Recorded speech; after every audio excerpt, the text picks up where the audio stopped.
state, we didn't know what the law would be. But now there's a convention to make the local trade more free, except that now the U.S. courts is treated like the UCC.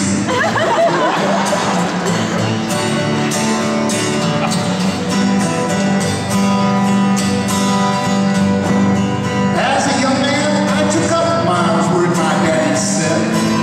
I became a merchant trading goods to earn my bread. But I would not buy or sell beyond the borders of my state. Cause if the deal was not domestic, I could tell my legal fate. We didn't have no CISG.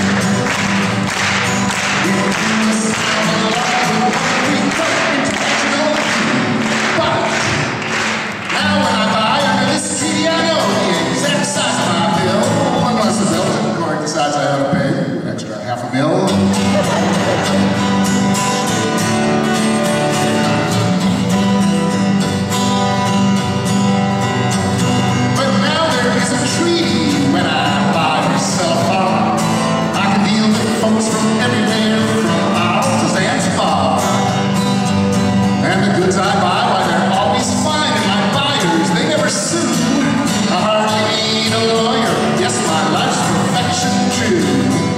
Because we have that CISG. There's no risk in international sales far as the eye can see. But I just received a shipment, so I must quickly say goodbye. Because German courts and the Austrians too give me just 5 minutes to inspect and notify.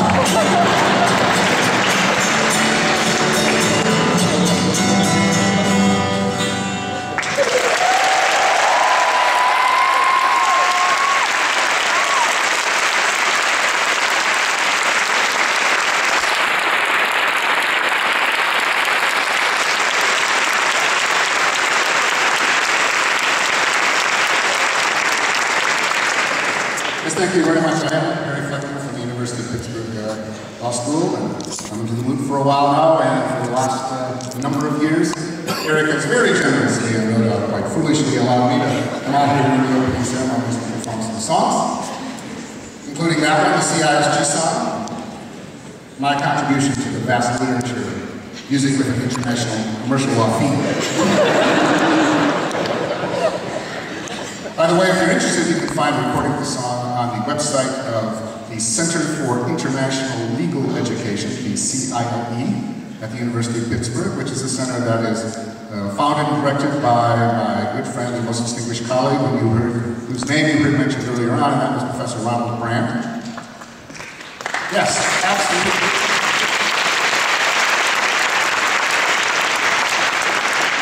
It was his generosity and the generosity of GIZ that has made available, or will be making available to you, starting tomorrow morning in the Dogma shows, the printed version of the updated CISG Digest by Unsitraw.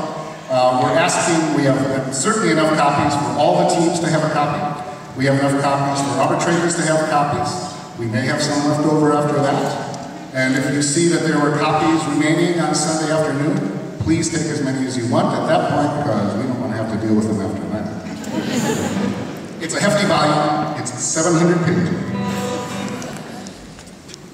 Well, for the last several years, I mentioned I performed the opening ceremonies. And for a number of those years, I have been performing a song about that particular year's problem. New song for each year's problem. Some problems are easier to work with than others. Last year, I'm proud to say, I wrote and performed an opera about the problem. It was a 2-minute, 45-second opera. I think the consensus was 2 minutes and 45 seconds too long. But when I approach the problem, because I have to write a song, I think I approach it rather differently than you, because you're looking for the legal issues, and I'm looking for, you know, the lyrical side of the problem. The melodic aspects. I'm looking for something in the problem on which to base a fun, lighthearted song with, I hope, a few tasteful laughs. This year, what do I get? Child labor. Thanks, Eric.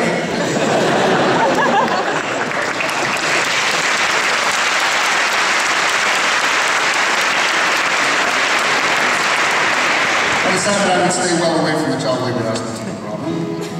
But his problems were wonderful and full of rich detail. I've always been able to find something in the problem on which to base a song, and this year was no different. In fact, I think it was only the second time through the problem that I saw it. It was in fact quite obvious, right there on the surface, hiding in plain sight. The oldest story in the world, and one that has inspired literally countless songs, right there in the problem. I refer, of course, to the tale of love gained and then love lost. Yes, of course, in the problem, it's told as the parable of 21st century global commerce, but it's really the same old story. And as soon as I saw that, I was inspired to write a mournful ballad of lost love that I have entitled The Tragedy of the Tardy Textile. Which perform it, I do want to mention that I am particularly proud of the ending of the song.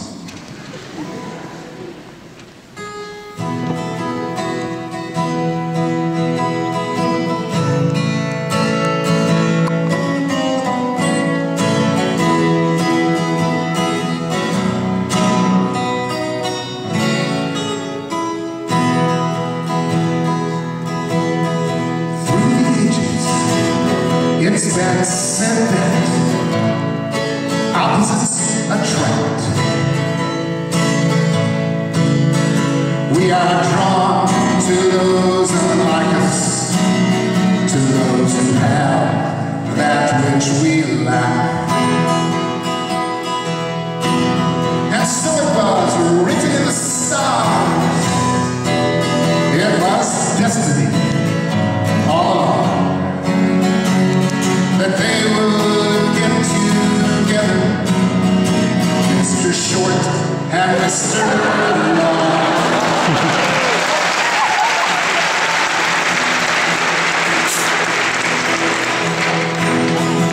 Mr. Long, tall and lanky, and Mr. Short, squat but strong, drawn to each other like two sailors by the siren song. For Short had what Long most wanted, polo shirts, well-made cottons, and Long possessed what Short desired, 550,000 US dollars. They formed the contract. It's a tale as old as time, and everything seemed rosy. They thought the sun would always shine, and they put their agreement in writing. So you would have thought that Article 96 Declaration went under to write you would be right.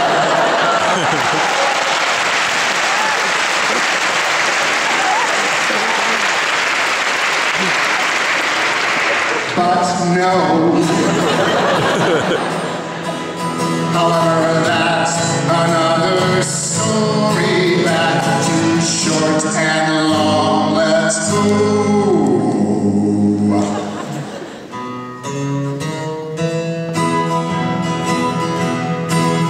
But not every couple makes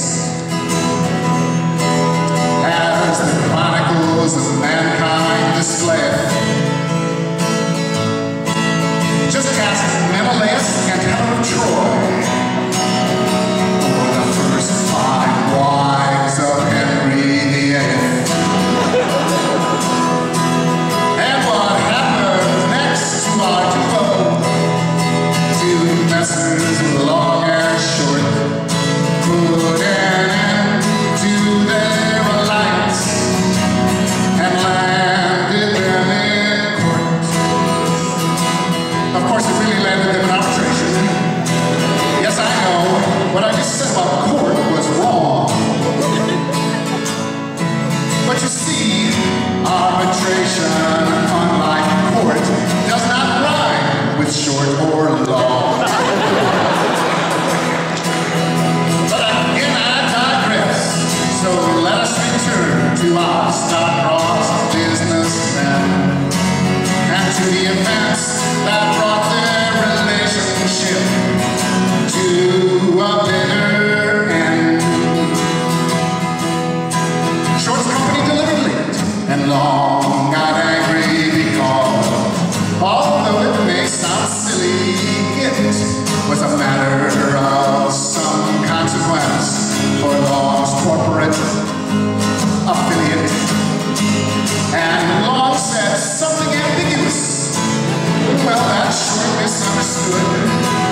even SEAC rules can bring him back to discuss what happened with him and Law. One would hope they could settle their differences, but alas, no compromise has come. I'm afraid between short and long, there's just no happy medium. The lessons struck the car.